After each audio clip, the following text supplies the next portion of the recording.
Air interdiction, bombing strategic points that don't pose an immediate threat but change the course of the war. A distinction must be made between tactical and strategic air interdiction. Tactical air interdiction is meant to affect events rapidly or immediately, for example, by bombing supplies en route to the active battle area. Strategic air interdiction focuses on longer-term benefits and usually targets bridges, streets, etc. This is different from strategic bombing, which is unrelated to ground operations. Tank descent. It consists of infantry units sitting on top of a tank and dismounting to fight on foot only in the final phase of the assault. They don't just use the tank as a transportation method, they protect it against anti-tank weapons. Shoot and scoot. It's the artillery tactic of shooting at a target and immediately moving from the firing position to avoid counterattacks. Foxholes. It's a hole where two infantry are positioned to cover and stay when enemies are too near, thanks to camouflage applied to the opening. This technique is said to have been originally created to combat Blitzkrieg. There were some variations of this. For example, Germans had turrets on them, and the Japanese were better concealed thanks to the limited space, which permitted only one infantry unit to get into it, making it more effective for ambushes than cover. Blitzkrieg. This technique was famously used by the Germans during World War II, and it consists of a rapid, overwhelming, and dense force concentration in an arrow shape, with mechanized and motorized infantry and armored units at the top, with the intent of not attacking the actual front line, but breaking through it. They also used artillery and close air support. One of the biggest pros of this technique is that it unbalances the enemy by continuously changing front lines. Sniper trap. The sniper intentionally shoots to wound instead of killing an enemy combatant, with the end goal of drawing more enemy units into the field of fire so the sniper can fire on them as they provide aid. Defeat in detail. It's most useful against a more numerous enemy and consists of dividing your force into smaller parts, which makes the enemy divide their forces as well, and then bringing a large portion of your force to fight against small enemy units in sequence rather than in one large combat against the bulk of the enemy's divisions all at once. Flying wedge. It's a body of units that moves forward in a triangular formation. It was more commonly used in ancient times when combat was the main focus, but it's still used now thanks to the great situational awareness and visibility it provides. It's also often used by police riot squads. Inverted wedge. The weak center retreats slowly under the pressure of the enemies, while the wings push forward to try to encircle the enemy. Great responsibility is placed on the wings here. Oblique Order. This is another flank tactic where one part of the army focuses on one side, while the other slowly moves in an oblique way to break through the enemy line, thanks to force concentration. Pincer Movement. When the enemy does a frontal assault, the central units remain in the center, while the two wings move outside and go into the enemy's side, making them fight the battle on two fronts and eventually encircling them. Single envelopment. One decoy division attacks the front, while another one goes into the enemy's back from the sides and stops their reinforcements, communications, or shoots them from the back. Recon by fire, firing on likely enemy positions to see if they react, with the goal of confirming their position or absence. Feigned Retreat, pretending to retreat to draw the enemy into a vulnerable position. It frequently turns into a real retreat because undisciplined troops are likely to lose coherence and retreat for real. Creeping Barrage. This technique consists of a gradual advance of artillery fire in order to provide cover for the infantry pushing forward towards the enemy trenches.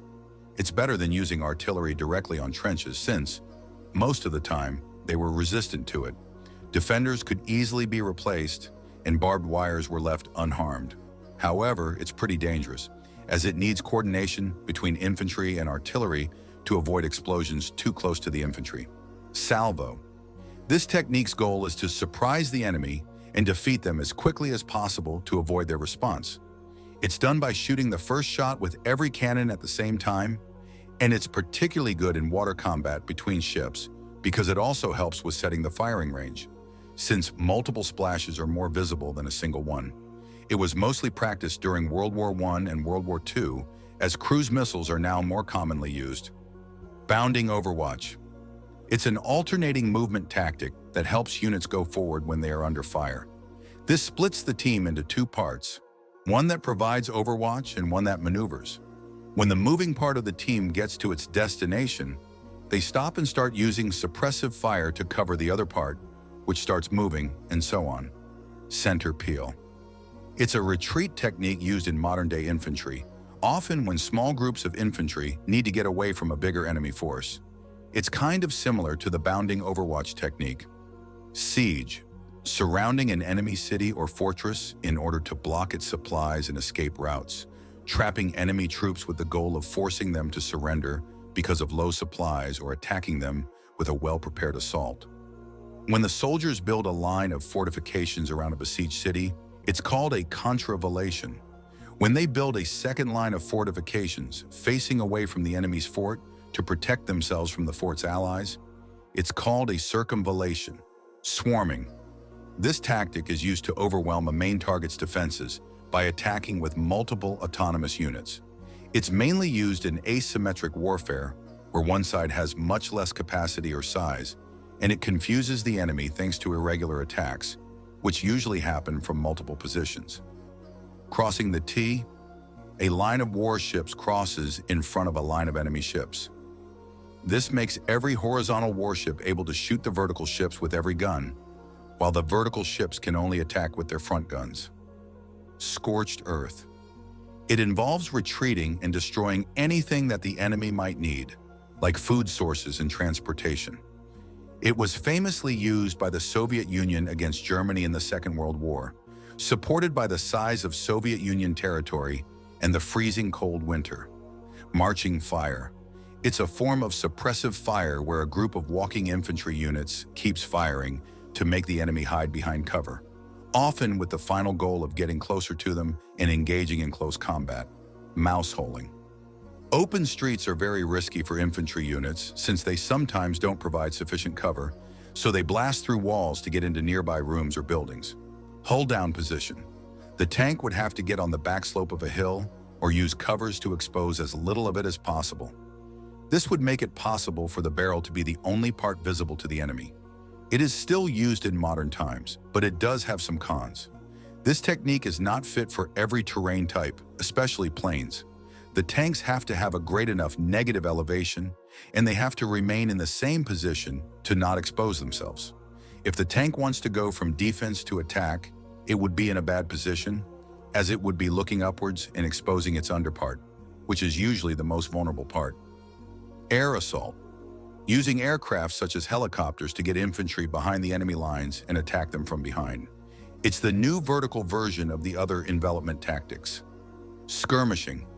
Skirmishers are troops placed in front of the main units that stay in a very spread out line and harass the enemy by engaging in small and sporadic combat to delay their movement, disrupt their attack, or weaken their morale.